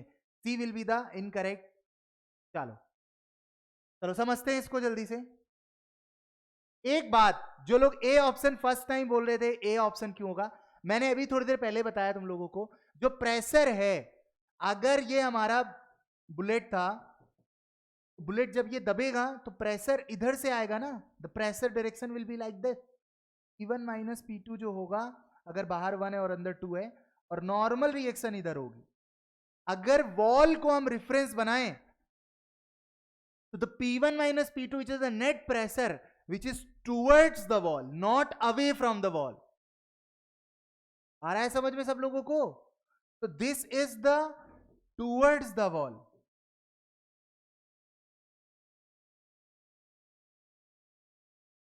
और ये क्या कह रहा है? Coming out of the wall, wall से बाहर थोड़ी ना आ रहा है। समझ में आ रहा है कि नहीं सब? इस वजह से क्या होगा, अब कुछ लोग कहेंगे नहीं सर वो तो वॉल को चीरता हुआ फड़ता हुआ आगे निकल जाएगा। यार ऐसा नहीं सोचना है।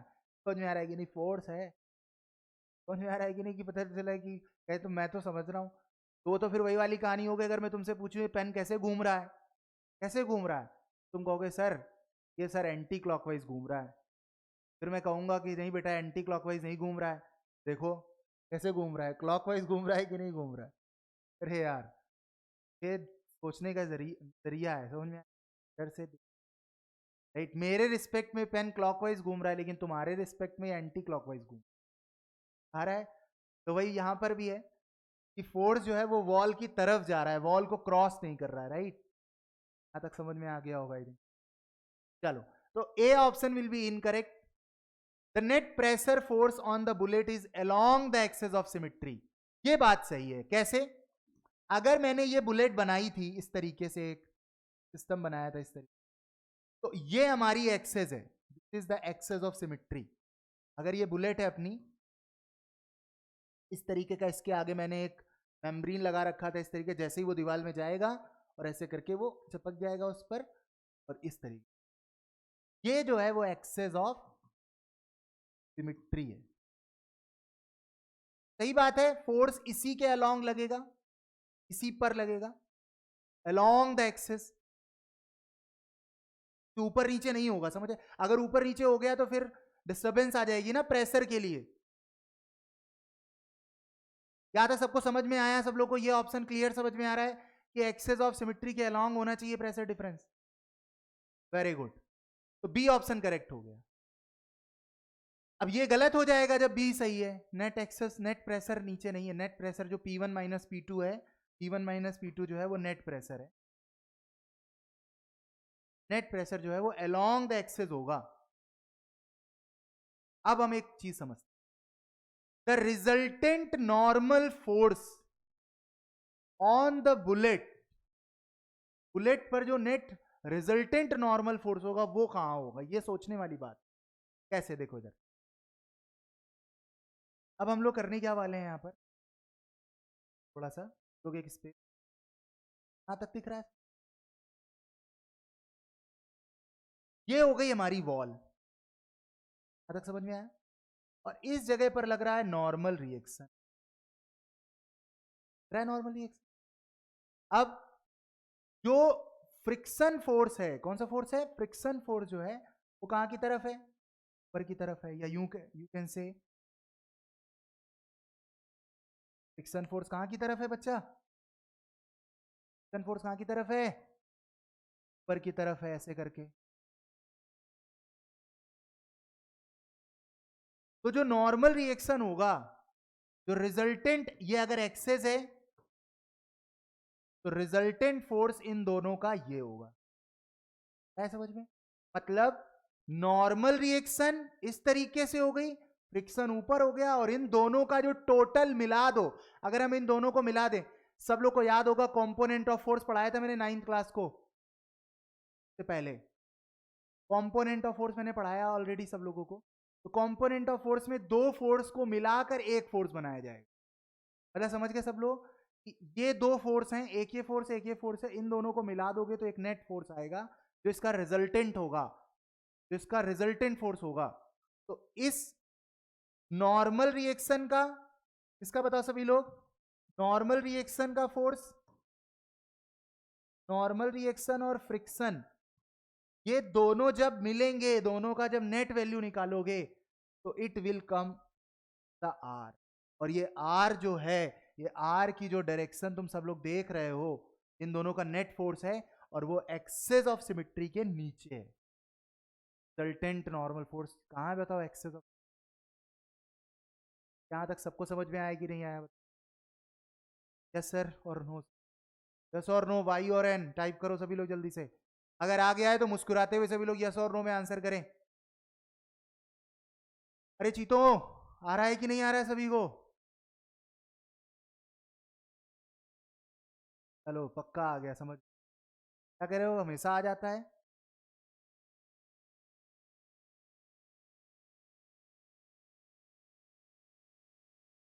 तो बच्चों बस कट हो गया है ना, कोई दिक्कत नहीं है, वेरी गुड। तो हम लोगों ने यहां तक क्वेश्चन किए हैं। अब और सारे लोग क्या करेंगे, अब हम लोग इवनिंग में क्लास करेंगे, 6 PM से क्लास स्टार्ट होगी और 7:30 PM तक क्लास चलेगी। अब नेक्स्ट स्लॉट जो 2 है हमारा, बट कुछ इंपॉर्टेंट बात है जो मैं सबके साथ शेयर करना चाहता हूँ। पहली चीज, आप सबको अपना आईडी, सॉरी अपना ईमेल आईडी रजिस्टर्ड आपके पास है, आपके पास रोल नंबर और पासवर्ड मिल गया है, आप आई होप सबको मिल गया है। अगर अभी तक ऐसा कोई है जैसे अपना रोल नंबर और पासवर्ड नहीं मिला है, कि मेल पर नहीं आया है रोल नंबर पासवर्ड, वो मुझे मैसेज करे personally, I will provide it. समझ में आ रहा है कि नहीं, अगर आप नहीं बताओगे तो आपको नहीं मिल पाएगा। कोई भी बच्चा बिना गूगल फॉर्म फिल किए अपने मन से वेबसाइट पर जाकर रजिस्ट्रेशन नहीं करेगा। सभी लोग पहले गूगल फॉर्म फिल करेंगे और उसके बाद तुम्हें कहीं रजिस्ट्रेशन करने की जरूरत, आईडी पासवर्ड जब आपके पास मिल जाए तब जाके लॉग इन करना है, अपने आप से जाकर अकाउंट क्रिएट नहीं करना है किसी, ठीक है। दूसरी बात, आप सब लोग प्रीवियस ईयर क्वेश्चंस जो है वो आप ट्राई कर सकते हो, you can do it, what you have to do, आप सब लोगों को क्या करना है बता दे रहा हूं, आपको गूगल पर जाकर NAS previous year question type करना है, तो आपके पास एक वेबसाइट आ जाएगी, कॉन्सेप्ट्स ऑफ फिजिक्स करके लिखा होगा, उस पर क्लिक करना, क्या सारी लिस्ट आ, एक एक वीडियो को आप देखो, उसके क्वेश्चन करने की, try to do all the things, if you are facing any problem you can ask me, right. और ज़्यादा से ज़्यादा बचे टाइम पे एक्सपेरिमेंटल वीडियोस को देखने की कोशिश ना, can use YouTube also for, ठीक है। आई थिंक सभी को समझ में आया सब लोगों को। तो जो भी प्रॉब्लम रही इस सेशन में सब लोगों को, जिससे कि हम और अच्छा कर सकें अपकमिंग क्लासेस, तो आप मुझे पर्सनली व्हाट्सएप पर मैसेज कर सकते हैं, तो मैं उन सारी बातों का ध्यान रखूंगा अगली वाली क्लास में, ताकि हम अपनी क्लासेस को और प्रोडक्टिव और effective, right? So much for joining the session all, right? If you have any query, any problem, you can WhatsApp me at this number 800, I am writing here, 80050555791। आप इस number पर WhatsApp कर दो और फिर उसके बाद मैं आपके सारे डाउट्स जो है ना, ऑल मिलते हैं 6 PM पर। 2 मिनट पहले ही ज्वाइन कर लेना सभी लोग। लिंक यही रहेगा क्लास का, लिंक यही रहेगा, it will not be changed. और ये लिंक जो है वो मैंने पिन कर रखा है, ग्रुप में जाओगे तो ऊपर पिन कर रखा है मैंने, जहां ग्रुप का नाम लिखा है उसी के ऊपर पिन कर रखा है, वहीं जैसे क्लिक करोगे तुरंत लिंक मिल जाएगा। और जो वेबसाइट का लिंक है जहां पर जाकर हम अपना लॉगिन आईडी पासवर्ड से चेक करेंगे अपना आईडी पासवर्ड से, वो मैंने ग्रुप के डिस्क्रिप्शन में डाल रखा है लिंक, राइट? 2 लिंक काम के हैं आपके, एक डिस्क्रिप्शन पर है और एक पिन कर रखा है मैंने। एक क्लास का लिंक है और एक है लॉगिन लिंक, जहां से आप अपनी टेस्ट दे पाएंगे अपना, ठीक है? Thank you so much all, मिलते हैं नेक्स्ट लेक्चर में।